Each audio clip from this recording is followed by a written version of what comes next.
1. Check thermostat, 30 seconds.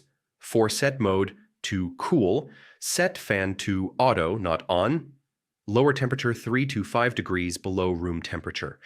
Sometimes it's just a wrong setting. 2. Replace dirty air filter, 30 seconds. 4. Dirty filter equals weak airflow equals poor cooling. Remove filter, replace if dusty, install correctly. Check airflow arrow. This fixes most cooling problems. 3.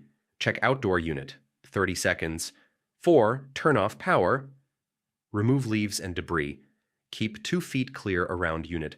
Blocked condenser equals weak cooling. 4. Look for ice, 30 seconds. 4.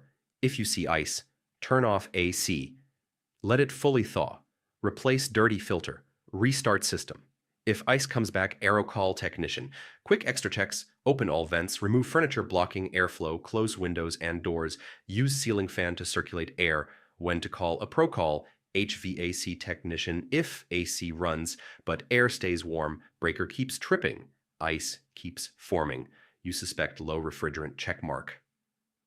Most of the time, it's just a dirty filter or blocked airflow. Try these quick fixes first. Your room should start cooling properly again.